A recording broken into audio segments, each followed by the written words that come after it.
usually not the type to make a TBR. I generally kind of plan out the books that I'm reading around the videos that I want to film every month. So to film a TBR video would kind of be pointless. But I do occasionally have some time to mood read. So I thought instead of doing monthly specific TBRs or anything, I would jump on the trend and make a 25 books that I want to read in 2025. I saw Rachel Catherine's video of this and I thought some of the things that she did were really interesting. She didn't put any new releases on there because she says those are books that she's like pretty much guaranteed to read this year. And so she wanted her list to be books that have been on her TBR for a while, physical books that she has, so it would be a little bit more of a challenge to read them. So that is what I decided to do as well. There are no new releases on here, and most of these books are books that I own physically. So here are my 25 books that I want to read in 2025. Hey y'all, welcome back to my channel. Hi, hello, how are you? How has your week been? What do we think of this background, this setup? I just organized my books recently and I thought they looked really pretty, so I wanted to stand in front of them. I hope it looks good. Don't tell me if it doesn't. That'll hurt my feelings. So the first book on my list is Renegades by Marissa Meyer. Now this is the first in a trilogy that surrounds superheroes. Now I've always been a super big Marvel fan. I love superheroes, but you don't often really hear about books that involve superheroes.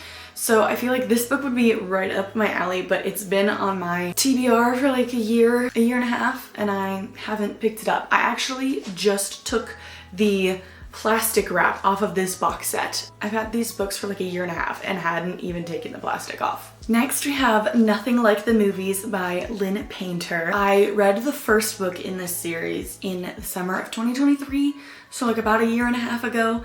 So I'd like to get to this one so that there's not too much time passing between the books.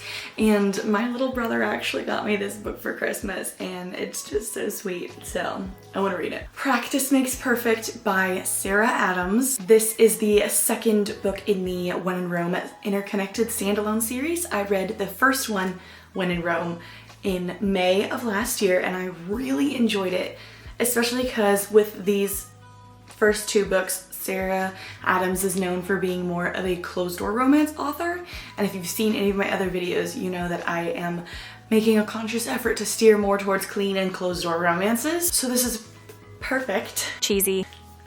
And I have heard some people who have read both of the books say that they like Practice Makes Perfect more than When in Rome, and I really enjoyed When in Rome, so I have high hopes for this. The next two books that I have are from the same series. It is A Court of Frost and Starlight and A Court of Silver Flames. I'm not great with finishing books in a relatively quick manner. So I read ACOTAR in March of last year. I read A Court of Mist and Fury in April of last year, and then I read A Court of Wings and Ruin in July of last year and have yet to pick up either of these books. So in 2025, I want to work harder on finishing series that I start and reading them in a quicker manner, so that way I could maybe enjoy them a little bit more because I remember details from the previous books. So these two. Plus, aren't these just gorgeous? I love the colors. The next book is one that I have been putting off because I am worried it won't live up to the expectation I have of it in my head, but it is Once Upon a Broken Heart by Stephanie Garber. This is the companion series to the Carval trilogy that I read in January of last year. I've heard most people say that they like this series more than they like Carval, and some people who read this series first end up actually not liking Carval, so that just makes me nervous to read this book because I absolutely loved Carval. It was a 5-star series for me, and so I don't want this to like ruin that. But also I have very high expectations for this, and what if it doesn't live up to those? But my bestie Kate got this for me for my birthday, so I feel like I need to read it. You know, she bought it for me so that I would read it, and I haven't. An Ember in the Ashes by Sabaa Tahir. Now, I bought this book at Barnes just because it was sitting on a table. It was one of the BOGO books, and I had not heard a single thing about it. I had not seen anybody talking about it, but I read the back and it intrigued me, and this cover is gorgeous. And the spines make a picture, so I definitely want to collect all of them. But as soon as I bought this book, everyone and their mother started reading this book and talking about it, and it was absolutely everywhere. And I was like, how is it that I had never heard anything about it? And now as soon as I buy it, it's everywhere. So I need to actually read this book that I bought so that I can be in on the hype. The next book is one that is not on my physical TBR, but it's Reckless by Lauren Roberts. I loved Powerless. I loved Powerful.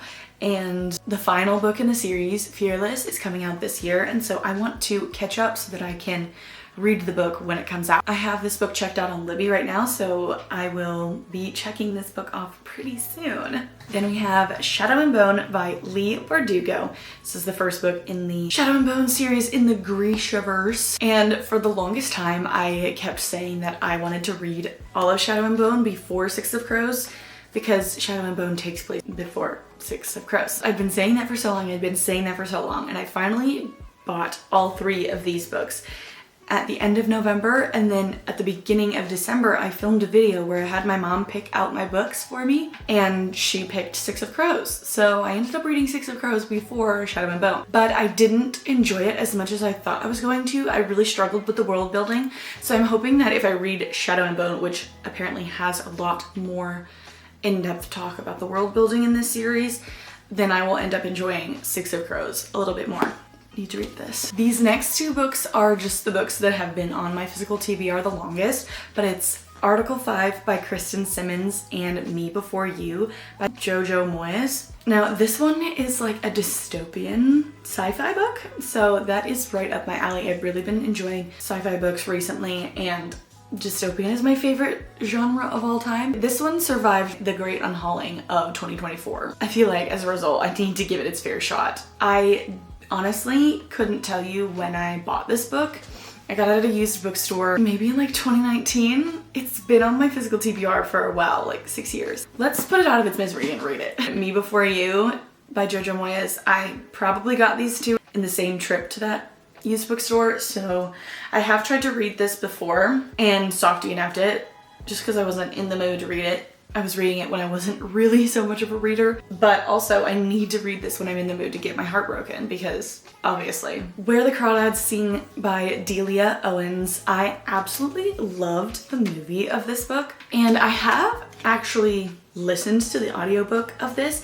My mom and I took a road trip from Houston to Lubbock to go check out Texas Tech when I was looking at colleges, and we listened to this audiobook the whole way. However, for some reason, when I read the audiobook, I absolutely hated it. So I want to give this another shot, and I always usually enjoy physical books more than audiobooks, so here we have this. And I think if I read the book and enjoy it, it'll give me a new perspective on the movie. Then we have another one that is not on my physical TBR, but it is Promise Me Not by Megan Brandy. This is the sequel, the second book in the Boys of Avix series, and the first one is Say You Swear, which I read in May, which was one of my favorite books that I read in 2024. So the fact that I haven't yet picked up Promise Me Not, and it's on Kindle Unlimited, has been the whole time it's been out, and it's been out since October, that's kind of criminal, so I need to fix that. This Woven Kingdom by Tahara Mafi. This book has been on my physical TBR since fall of 2022. So this book has been on my physical TBR since like the fall of 2022, and I have actually never once thought about picking this up and reading it. So this is me thinking about it. The Queen of Nothing by Holly Black. I said earlier in this video that I am wanting to work on finishing series in 2025. And this is the final book in the Cruel Prince trilogy. I have read Cruel Prince and The Wicked King, and so it's just one more to finish the series, so might as well. The 7 Year Slip by Ashley Poston. This was one of the most popular romance books of 2023, and I have yet to actually dip my toe into reading any of Ashley Poston's books. So let's read some more popular romance books because they're popular for a reason. They're good, people like them. A Slice of Heaven by Cheryl Woods. Did you know that the Netflix show Sweet Magnolias is actually based on a book series? I read the first in the series in the fall of, I guess, 2022. And now season 4 is coming out. I think it's coming out tomorrow as you're watching this. I could have sworn that this show came out tomorrow. However, when I was looking it up in preparation for this video, I saw that it actually comes out today, February 6th. So go watch it.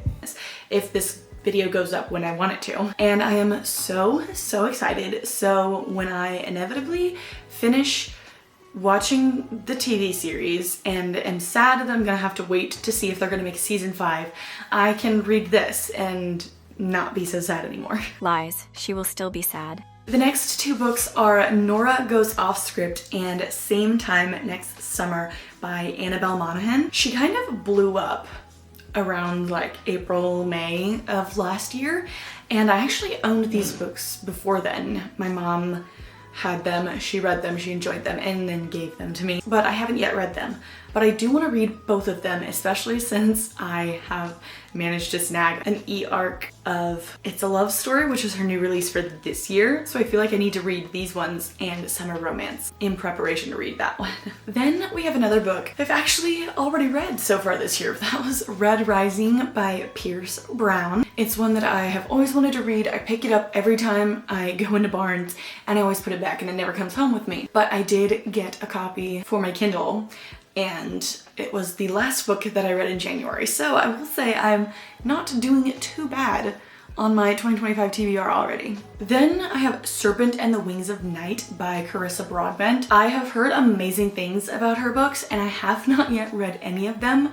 So I want to do that. And for some reason, Serpent and the Wings of Night just sounds the most appealing to me, even though I honestly don't really know anything about her books. I don't know, I guess it's the title. And I think it's her newer series. Normal People by Sally Rooney. I have not read any Sally Rooney books. So, you know, I'm wanting to expand my reading palette in 2025. And this book seems a little bit out of my comfort zone. Also, I want to watch the series because I love Daisy Edgar Jones, but I am the type of person that I don't want to watch adaptations before I read the book. So I need to read Normal People so I can watch the show. Then we have American Royals by Catherine McGee. I picked this one up at Half Price Books over the summer, and it just sounds so up my street. I love movies, books with royalty in it, and that is what this is. And it just sounds like drama and it sounds like so much fun. It's high time I read it. The Atlas 6 by Olivia Blake. Last summer, I read 12th Night by Alexine Farrell-Fulmuth, who is the same person as Olivia Blake. She writes her different genres under different names, and 12th Night was one of my favorite books that I read in 2024.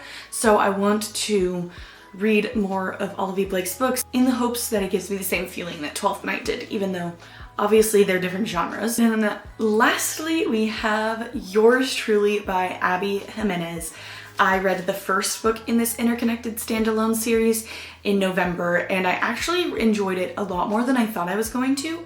I had heard from some really close friends that that one was their least favorite in the series, and so for me to actually enjoy that, it gives me really high hopes for the rest of the books in this series. This one I have had on my physical TBR for a while, but I also don't want to read books out of order, so I had to wait until I read Part of Your World before my brain could justify me reading this one. So now I've read the first one, I can finally give myself permission to read this one. So those are all of the books that are on my 2025 TBR. I feel like we have a good variety of different genres and authors, and I feel like with these books I could have a really great reading year. But that is all that I have for you guys today. If you enjoyed this video, please give it a thumbs up to let me know that you enjoy this type of content. Comment down below some books that you are hoping to get to in 2025, and subscribe to my channel for more bookish content in the future. I hope you have a lovely rest of your week, and I'll see you guys next time. Bye.